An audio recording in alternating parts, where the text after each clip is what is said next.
Baik, selamat siang Bapak Ibu dosen. Suara saya terdengar jelas Bapak Ibu? Kurang keras? Sudah full ya Bu?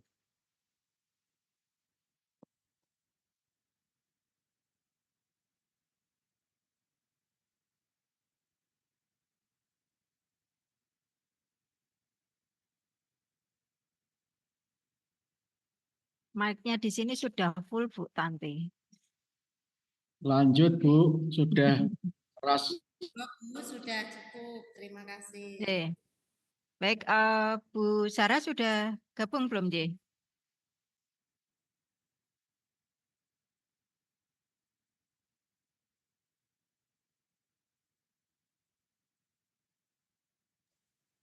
Mungkin apa nyusul Bu?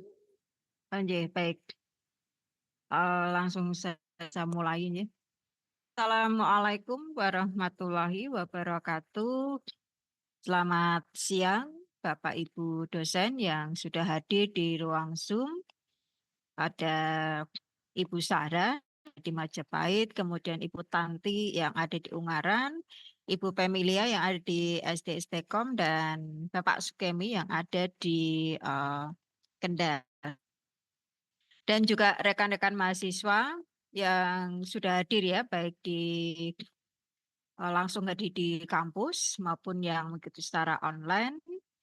Ya, mudah-mudahan hari ini kita semua dalam kondisi baik ya, kita semuanya sehat sehingga kita bisa melanjutkan untuk pembelajaran kita ya, untuk mata kuliah tata kelola entitas. Dan di sini kita sudah masuk di pertemuan yang ke-12 dan kali ini kita akan membahas untuk remunerasi dan kompensasi. Ya. Dan mengingatkan untuk rekan-rekan mahasiswa nanti setelah di akhir pembelajaran materi ini jangan lupa untuk mengecek kembali untuk presensi hadir di siakatnya.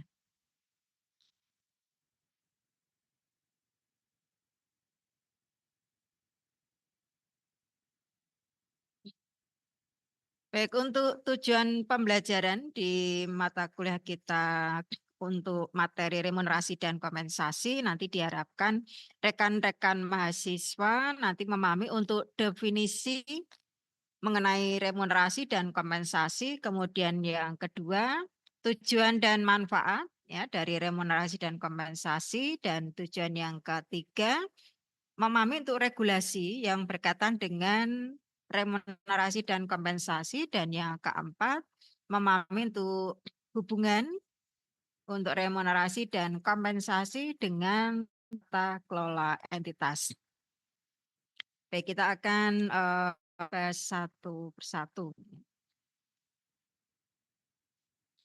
Baik, kita akan membahas mengenai definisi atau pengertian dari remunerasi ya. Jadi nanti di sini ada dua bahasan, remunerasi, kemudian kita akan bahas untuk kompensasi.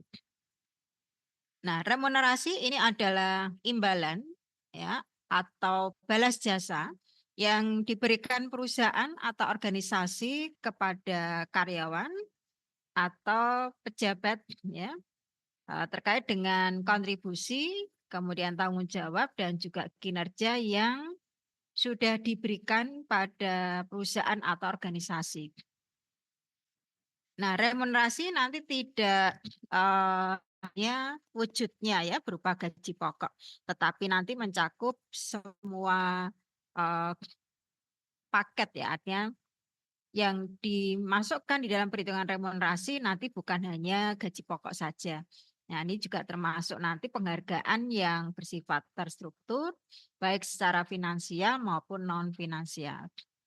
Nah, menurut Rifai dan Sagala tahun 2013, remunerasi ini adalah keseluruhan dari wujud imbalan yang nanti diterima oleh seseorang atau individu atas kontribusinya pada organisasinya atau perusahaan ya, baik nanti wujudnya itu kalau dalam bentuk finansial nanti ada gaji, tunjangan atau bonus, sedangkan untuk yang bentuk non finansialnya nanti bisa berupa penghargaan atau pengakuan ya, ataupun fasilitas kerja. Sehingga nanti dalam prakteknya untuk remunerasi ini nanti banyak digunakan ya dalam lingkup perusahaan besar, kemudian badan usaha milik negara, lembaga keuangan, atau lingkungan instansi pemerintah ya sebagai sistem pembayaran yang transparan, terukur, dan juga berbasis kinerja. Nah, untuk pengaturan remunerasi di Indonesia, di sini ada acuannya atau regulasi nanti yang menjadi koridornya. Nah, di sini ada beberapa dasar hukum nanti yang terkait dengan remunerasi. Di sini yang pertama yaitu Undang-Undang Nomor 13 Tahun 2003. Ini terkait untuk ketenagakerjaan. Jadi ini turunan dari Undang-Undang Cipta Kerja Nomor 11 ya, tahun 2020. Jika nanti yang digunakan acuannya sekarang nanti untuk yang Undang-Undang Cipta Kerja ya, yang nomor 11 tahun 2020. Kemudian yang kedua yaitu PP nomor 36 tahun 2021. Ini tentang pengupahan ya. Jadi mengatur untuk struktur dan juga skala atau besarnya ya, besarnya untuk upah. Kemudian regulasi yang ketiga yaitu Peraturan Menteri BUMN nomor per 01 MBU 2011 ya, junto per 04 MBU 2014. Nah, ini mengatur untuk pedoman di dalam remunerasi yang nanti akan diberikan untuk direksi, kemudian dewan komisaris dan juga dewan pengawas dalam lingkup BUMN. Regulasi yang keempat adalah PUJK, Peraturan Otoritas Jasa Keuangan nomor 45, PUJK 03 2015. Ini tentang tata kelola untuk pemberian remunerasi untuk sektor perbankan.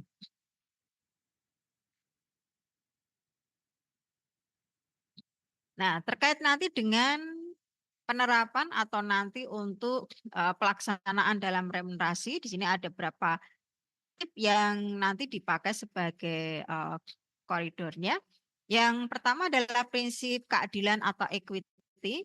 Jadi di sini nanti untuk imbalan yang akan diberikan nanti akan disesuaikan dengan beban kerja, tanggung jawab, dan juga prestasi. Kemudian untuk prinsip yang kedua ini terkait dengan kelayakan atau edukasi. Jadi nanti untuk gaji yang diberikan ini tentunya sesuai dengan kehidupan dari seseorang ya, sehingga mencukupi kebutuhan dalam konteks hidup yang layak. Kemudian prinsip yang ketiga adalah keterbukaan atau transparansi. Jadi untuk sistem dan juga untuk perhitungan dari remunerasi ini atau gaji dan tunjangan diberikan, nanti perhitungannya itu dilakukan secara jelas. Prinsip yang keempat adalah kelayakan pasar. Nah, ini tentunya untuk pemberian remunerasi ini sesuai nanti dengan standar industri. Jadi artinya untuk nilai atau gaji yang diberikan ini sama ya. Jadi rata-rata itu juga dilakukan ya dalam perusahaan-perusahaan yang lain. Kemudian prinsip yang kelima adalah berbasis kinerja, yaitu mengaitkan untuk imbalan ini dengan hasil kerja. Sehingga makin besar kontribusi seseorang dalam organisasi, ini juga tentu nanti akan berakibat atau berdampak nanti dengan remunerasi yang didapatkan. Tujuan dan manfaat di dalam remunerasi ya, di dalam tata kelola entitas kita ya. Nah, tujuan remunerasi yang pertama adalah untuk meningkatkan dari sisi motivasi dan juga produktivitas karyawan. Kemudian menarik dan mempertahankan untuk talenta yang terbaik yang ada di perusahaan. Kemudian tujuan yang ketiga yaitu untuk menciptakan keadilan ya di antara karyawan, karena di sini nanti untuk pemberian remunerasi nanti disesuaikan dengan beban kerja dan tanggung jawab.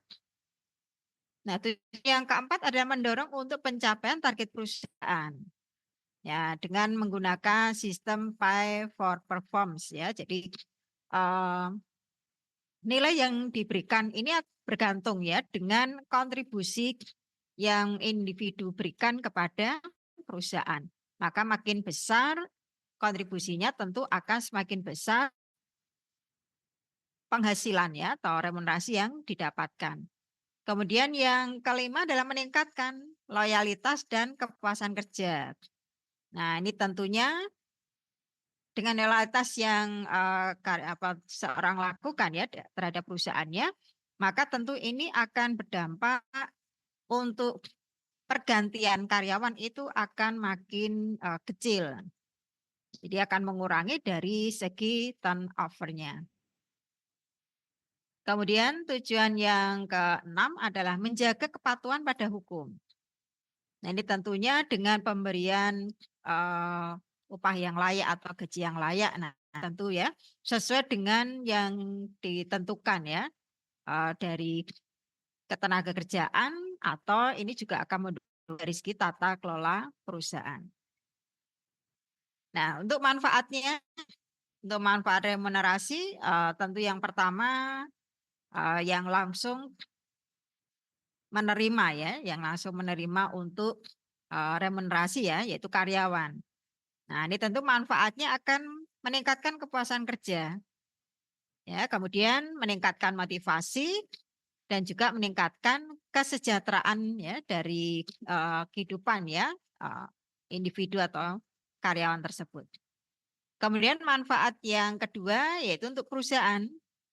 Nah, dengan pemberian remunerasi yang sesuai, tentunya ini akan meningkatkan juga dari segi kinerja perusahaan ya, karena dengan makin tingginya produktivitas untuk dari karyawan, maka ini juga akan meningkatkan untuk hasil atau kinerja dari perusahaan. Kemudian untuk retensi karyawan, ya, serta juga reputasi dari organisasi. Nah, manfaat yang ketiga adalah untuk pemerintah atau negara ya. Jadi nanti dengan adanya ketentuan ya di dalam pelaksanaan remunerasi, maka di sini nanti akan menciptakan hubungan industrial yang harmonis dan juga stabilitas ekonomi itu akan makin baik.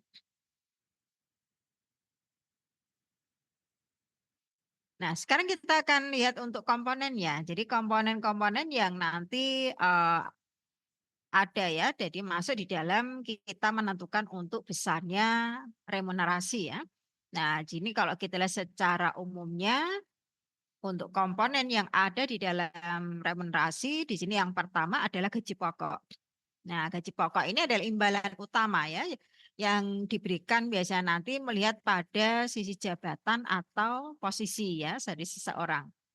Kemudian komponen yang kedua, jadi selain gaji, ini biasanya nanti ada tunjangan tetap ya.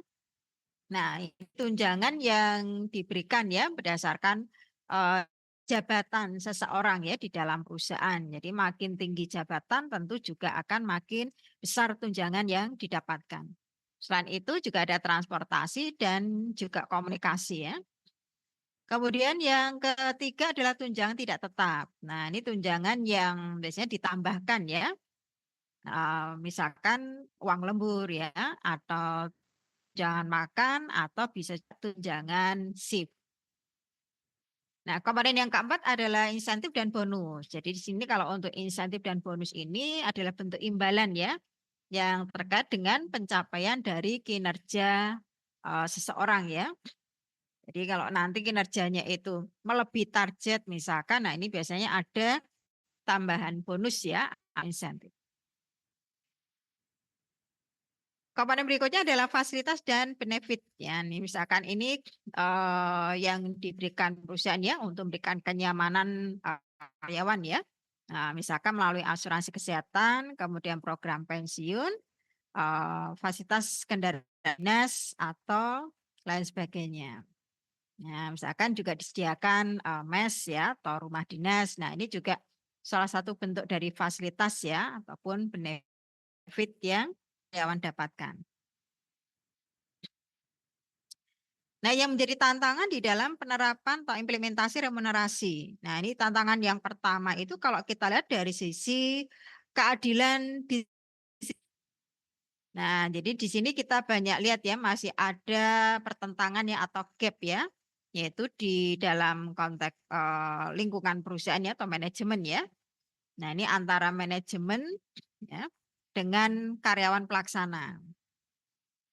Nah, biasanya di sini juga membutuhkan ya, jadi perlu adanya ketentuan yang pasti ya, supaya nanti tidak menimbulkan permasalahan antar individu. Yang kedua, keterbatasan anggaran. Ya, biasanya di sini di lingkungan pemerintah atau BUMN ya. Nah, ini karena menyesuaikan ya dengan anggaran yang didapatkan ya dari anggaran pendapatan daerah ataupun anggaran pendapatan negara. Kemudian tantangan yang ketiga adalah dari segi transparansi. Nah, ini terkait apabila sistem nanti tidak jelas ya di dalam memberikan ukuran ya untuk nilai remunerasinya.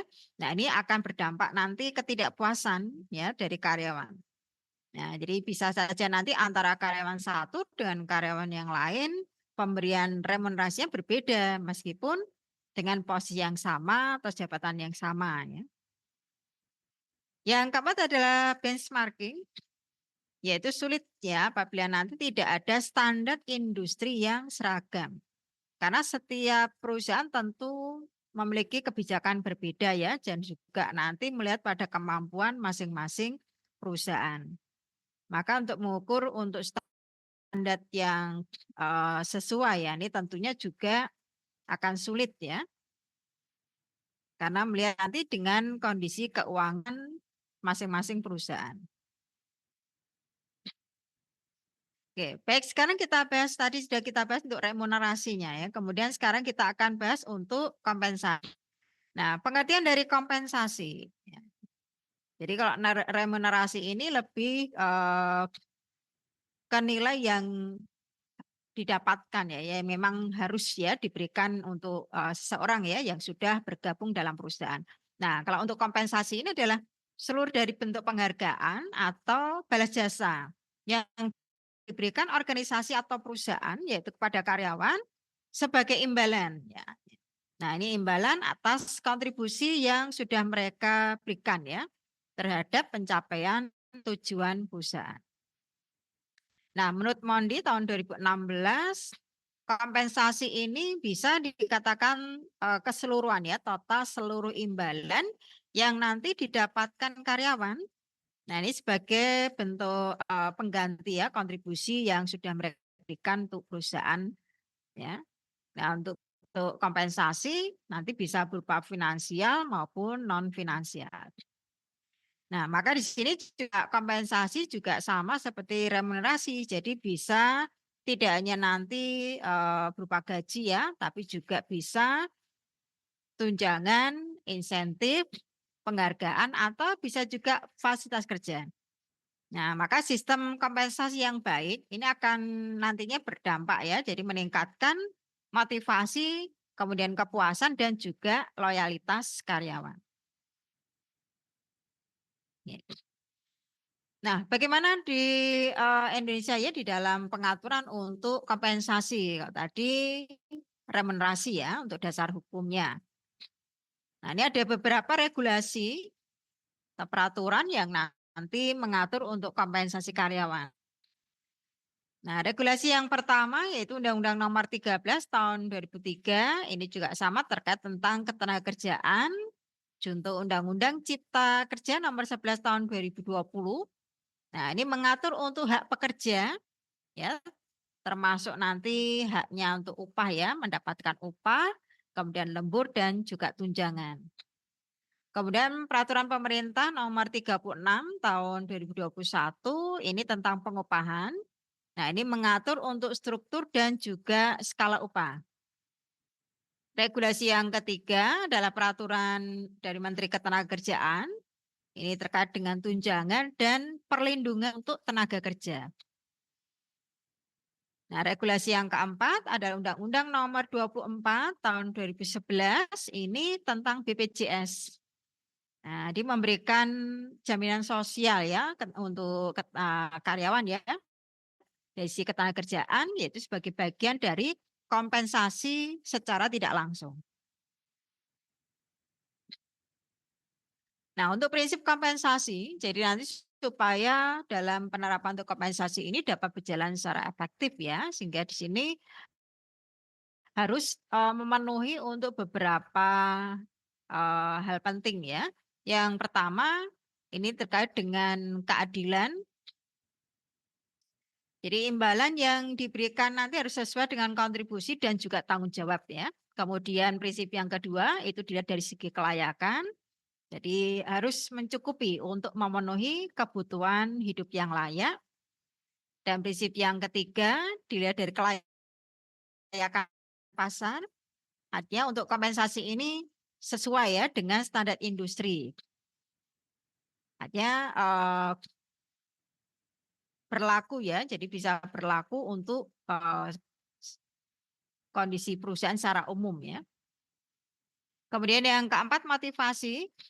Jadi nanti mampu untuk mendorong peningkatan kinerja dan yang kelima adalah kepatuhan hukum. Jadi untuk kompensasi ini harus sesuai nanti dengan peraturan dari ketenagakerjaan. Ya. Jadi ini untuk prinsip kompensasi ya agar dapat dilaksanakan secara efektif. Nah, tujuan kompensasi, jadi nanti untuk kompensasi yang diberikan ya, ini memiliki ada beberapa tujuan secara strategis.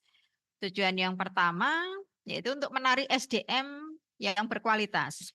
Jadi perusahaan yang memberikan kompensasi secara kompetitif ya, nanti akan lebih mampu menarik karyawan yang potensial.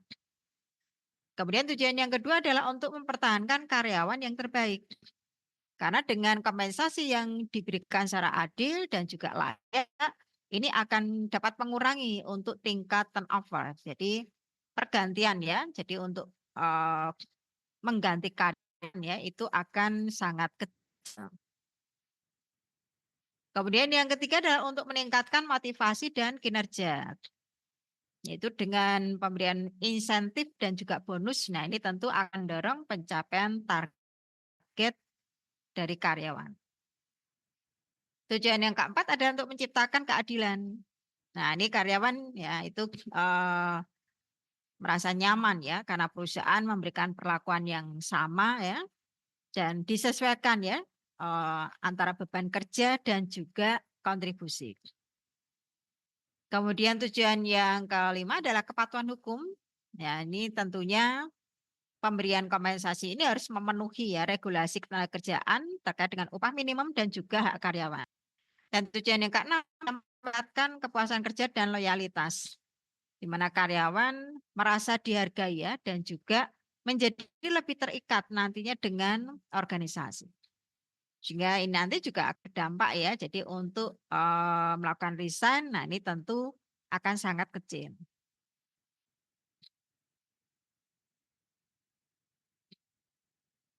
Baik, sekarang kita akan lihat manfaatnya. Manfaat kompensasi. Manfaat yang pertama tentunya adalah untuk karyawan. Nah, karena dengan kompensasi ini tentu akan dapat meningkatkan kesejahteraan, kemudian juga meningkatkan kepuasan karyawan dan juga motivasi kerja dari karyawan tersebut. Sedangkan manfaat untuk perusahaan ini tentu akan berakibat ya nanti kinerja organisasi tentu juga akan semakin baik ya, semakin meningkat. Kemudian dari segi untuk retensi SDM ya, jadi untuk sumber daya manusia juga akan semakin baik ya di dalam pengolahannya dan juga menurunnya untuk biaya turnover. Nah, karena kalau sering berganti karyawan ini juga tentu akan meningkatkan biaya ya. Nah, karena harus mulai lagi dari awal gitu ya. Sedangkan bagi pemerintah ini akan menciptakan hubungan industrial yang harmonis dan juga meningkatkan untuk daya beli masyarakat. Baik, ini untuk manfaat kompensasinya. Nah, sekarang kita akan lihat untuk jenis-jenis dari kompensasi. Ya, jadi untuk kompensasi yang pertama adalah dari segi finansial. Nah, di sini untuk dari segi finansial itu ada yang langsung dan yang tidak langsung. Nah, untuk kompensasi yang langsung di sini bisa berupa gaji ya atau upah, kemudian bisa berupa bonus ya, berupa insentif ya berdasarkan kinerja ataupun juga nanti komisi ya dari penjualannya. Sedangkan untuk kompensasi finansial yang tidak langsung yang diberikan perusahaan misalkan dalam bentuk tunjangan kesehatan, program pensiun ya, asuransi kerja ataupun cuti berbayar. Nah, untuk jenis kompensasi yang kedua adalah kompensasi non finansial. Nah, ini yang tidak dalam bentuk wujud uang ya. Misalkan pengakuan atau nanti penghargaan ya. Misalkan mendapatkan award atau sertifikat atau apresiasi. Atau yang kedua yaitu kesempatan untuk mengembangkan karir dan juga mengikuti pelatihan. Yang ketiga yaitu dengan membuat lingkungan kerja ya yang nyaman dan aman untuk karyawan. Dan yang keempat adalah fleksibilitas kerja. Nah, di keseimbangan ya, keseimbangan antara kerja dan kehidupan pribadi ya.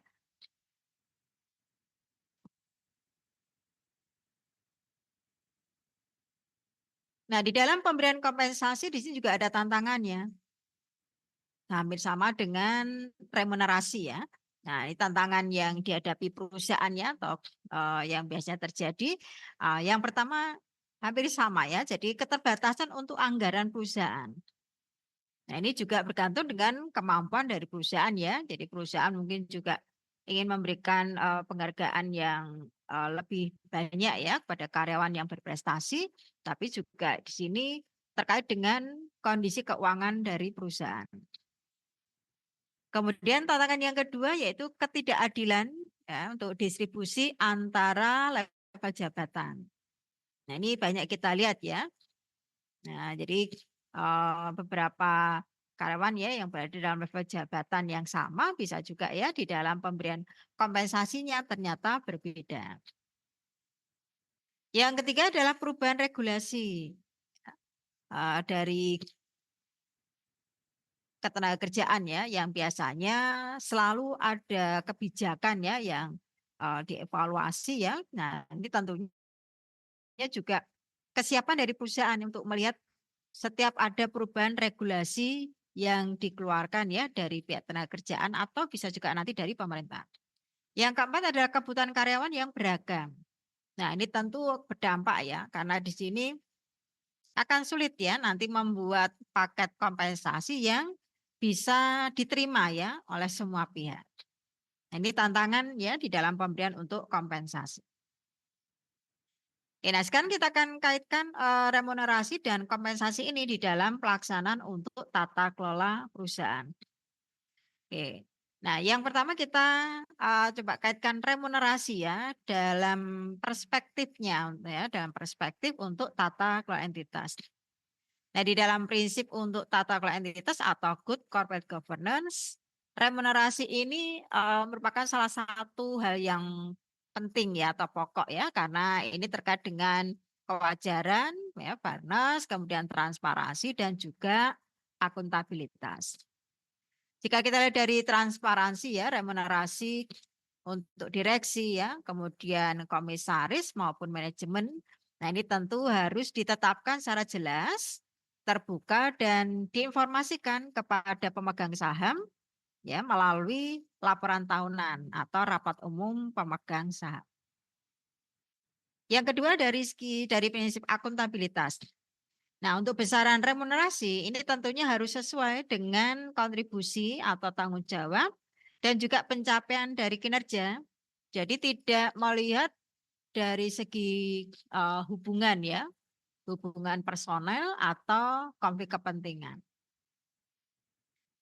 Kemudian yang ketiga dari segi responsibilitas untuk remunerasi ini tidak boleh nanti melalui untuk kemampuan keuangan perusahaan ya supaya nanti tetap dapat menjaga untuk keberlanjutan usaha perusahaan.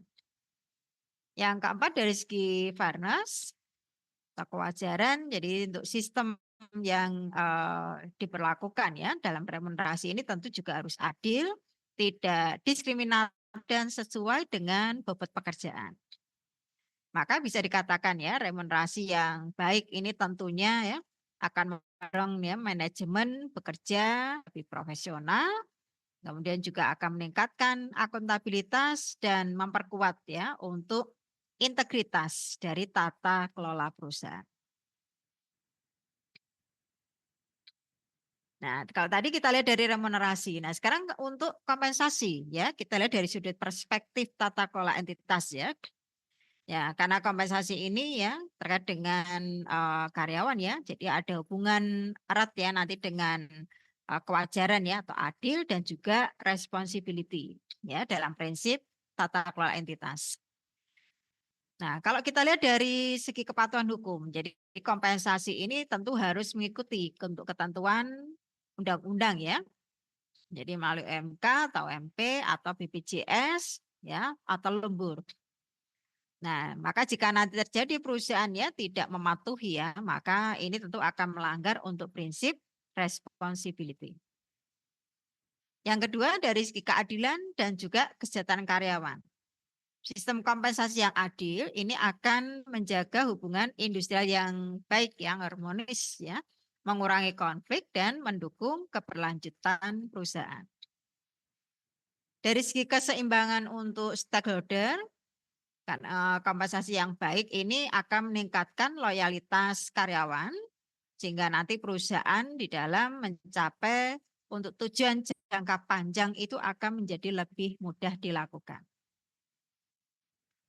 Nah, maka kita bisa katakan di sini bahwa kompensasi yang diberikan ya tentunya harus sesuai dengan regulasi ya dan juga adil bagi karyawan supaya nanti terkait dengan iklim kerja ya di lingkungan perusahaan ini tentu harus berjalan dengan sehat ya dengan baik dan dapat memperkuat reputasi perusahaan. Nah, kaitan yang ketiga yaitu peran remunerasi dan kompensasi ini sebagai instrumen tata kelola. Jadi kalau tadi kita lihat dari segi perspektifnya ya, kalau kita lihat sebagai instrumen tata kelola entitas, remunerasi dan kompensasi ini memiliki beberapa fungsi. Jadi fungsi yang pertama adalah sebagai pengendalian.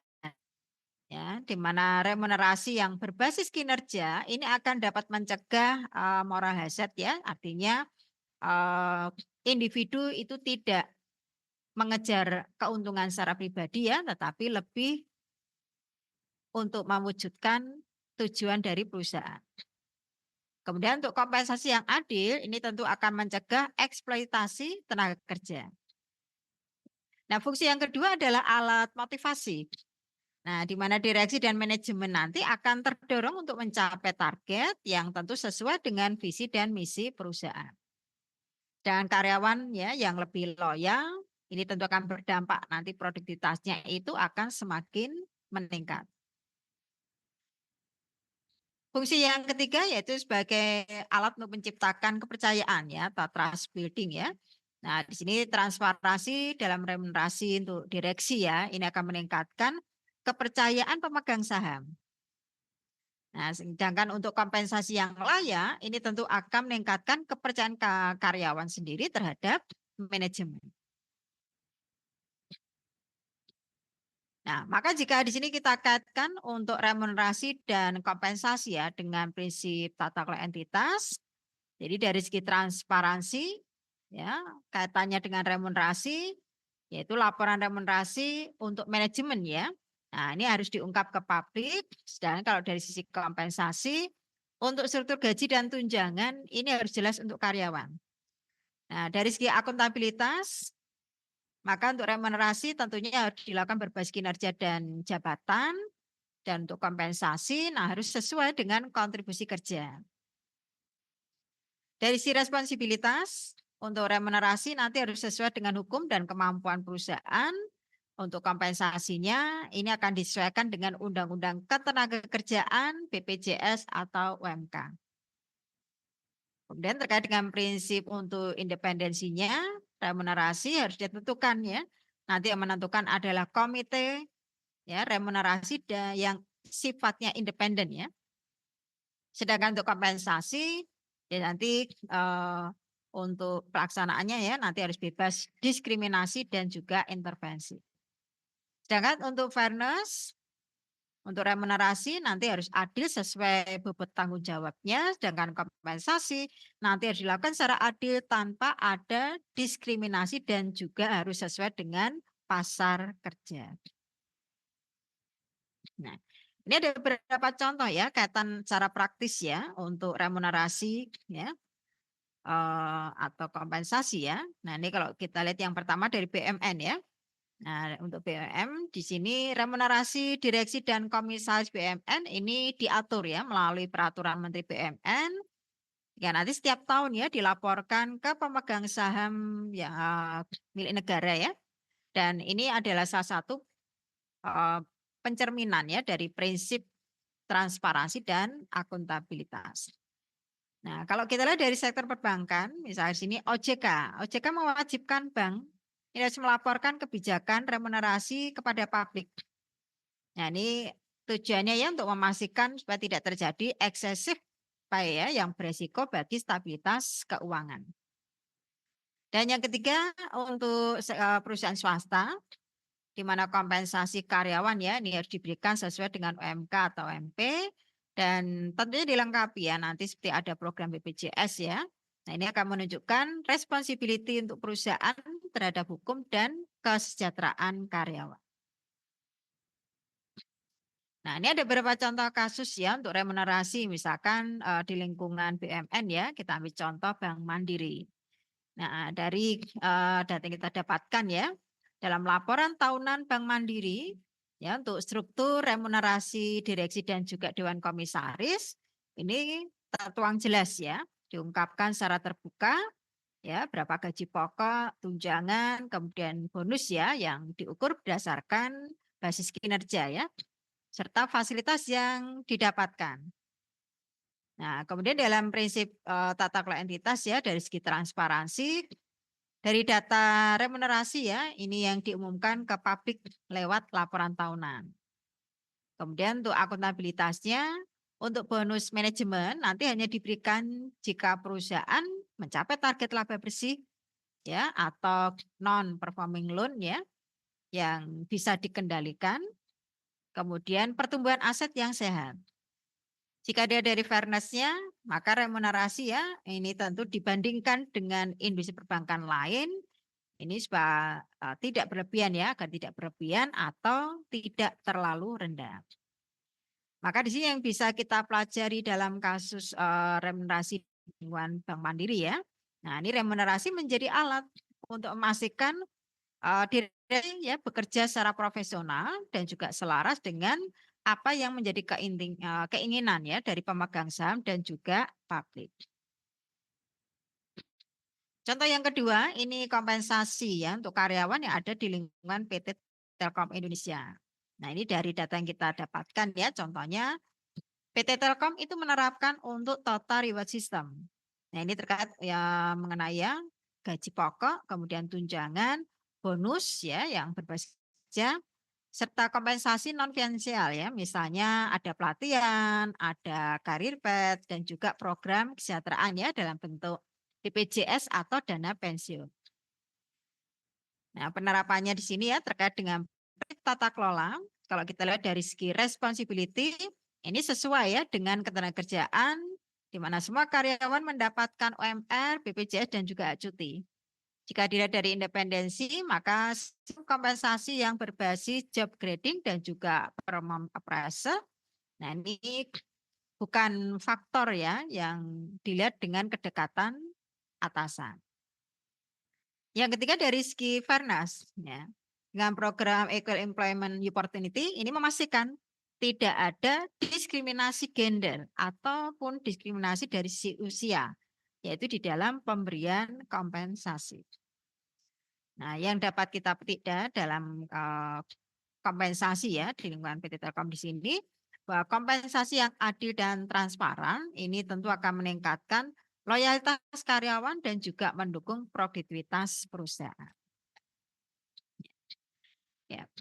Baik, demikian untuk pembahasan kita kita di pertemuan yang ke-12 untuk tata kelola entitas kita berkaitan dengan pembahasan kita untuk remunerasi dan juga kompensasi terkait dengan implementasi ya di dalam tata kelola perusahaan.